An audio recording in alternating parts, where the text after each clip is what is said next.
ഇപ്പോൾ ഒരു വലിയ ഉസ്താദിൻ്റെ ഒക്കെ അടുത്ത് പോകും, വലിയ ഉസ്താദിൻ്റെ അടുത്ത് പോകും. എന്നിട്ട് ഉസ്താദിൻ്റെ അടുത്തുനിന്ന് നാട്ടിലേക്കോ ഭാര്യക്കോ വീട്ടിലേക്കോ ഫോൺ വിളിക്കും. കൂട്ടുകാർക്ക് വിളിച്ചിട്ട് 2 വാക്ക് പറഞ്ഞിട്ട് പിന്നെ പറയും, ഞാൻ കുറച്ച് കഴിഞ്ഞിട്ട് വിളിക്കാം, ഞാൻ ഉസ്താദിൻ്റെ അടുത്താണ് ഉള്ളത്. അത് പറയാലാണ് മൂപ്പരുടെ മെയിൻ മുറാദ്. അതിനാണ് ഇങ്ങോട്ട് വിളിച്ചത് മഹാൻ. എങ്ങനെയുണ്ട് ഈ അസുഖം? എങ്ങനെയുണ്ട് നിങ്ങളെ?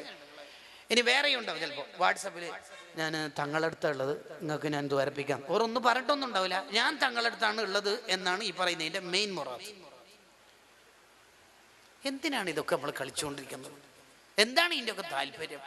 ഷെഹറാൻ ഇമാം അവിടുത്തെ അൽ കൗകബു ഷാഹിഖ് ഫിൽ ഫർഖി ബൈനൽ മുരീദി സ്വാദിഖ് വഗൈരി സ്വാദിഖ് എന്ന കിതാബിൽ എഴുതി വെക്കുന്നുണ്ട്, വദുആഉൽ മുരീദി അൽ ഉലമാ വൽ ഉമറാ.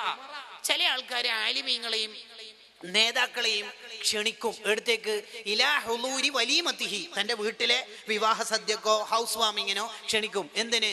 ലിയശ്റഫ ഫീ ഖുലൂബിൻ നാസ്, ജനങ്ങളെ മനസ്സിൽ ഭയങ്കര മൂപ്പരുടെ നിക്കാഹിനെ ആരെല്ലാം വന്ന് ആ മൂപ്പരും ഡയലോഗുകൾക്കും, എൻ്റെ 4 മക്കളുടെ ഈ നിക്കാഹ് കഴിച്ചത് ഇൻഷാ അല്ലാഹ് ഓറിപ്പം വരും, കുറച്ച് ഇപ്പം വരും, ഇങ്ങനെ സ്റ്റെപ്പായി പറഞ്ഞിട്ട് പോകും. അതിന് ഷെഹറാൻ ഇമാം ഒരു ഖബർ പറയുന്നുണ്ട്, വദാലിക മിൻ അസ്ബാബിൽ ഹലാക്ക്, ഓൻ ദുനിയാവിലും ആഖിറത്തിലും നശിച്ചു പോകാനുള്ള ഒരു കാരണമാവുന്നല്ലാതെ ആഖിറത്തിലൊന്നും അതിനെ കൊണ്ട് കിട്ടാൻ പോണില്ല.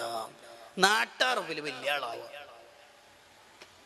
അങ്ങനെയൊന്നും നമ്മളാവരുത്. ഇതിനാണ് നമ്മൾ സംഘടനയിൽ പ്രവർത്തിക്കുന്നത്. ഇതാണ് നമ്മുടെ പ്രാസ്ഥാനിക പ്രവർത്തനത്തിന്റെ താല്പര്യം. യൂണിറ്റിലെ വളരെ നിഷ്കളങ്കരായ പ്രവർത്തകർ കൊടികെട്ടിയും അധ്വാനിച്ചും ഉറക്കൊഴിഞ്ഞും സിറാത്ത് വാലത്തിലൂടെ സ്വർഗത്തിലേക്ക് പോകുമ്പോൾ ജാടകളുമായിട്ട് നടന്ന നമ്മളെ നരകത്തിൽ കാണേണ്ടി വരും. അള്ളാഹു കാത്തിരക്ഷിക്കുമാറാവട്ടെ. വാഖ്ലിസിൽ അമല, മോനെ അമലിൽ ഇഖ്ലാസ് ഉണ്ടാവണം. അള്ളയാണ് സ്വീകരിക്കേണ്ടത്. അള്ള കറക്റ്റ് ചെക്ക് ചെയ്തിട്ട് മാത്രമേ സ്വീകരിക്കുള്ളൂ. അള്ളാഹ്ക്കറിയാം, അള്ള നല്ല നിരീക്ഷകനാണ്. അള്ളാഹു ഇതൊക്കെ കറക്റ്റ് നോക്കും. പൊടിപടലങ്ങളുള്ളത് അള്ള സ്വീകരിക്കൂല. അള്ളാഹു ത്വയ്യിബാണ്. അള്ളാഹുവിൻ്റെ വിശേഷണങ്ങൾ ത്വയ്യിബാണ്.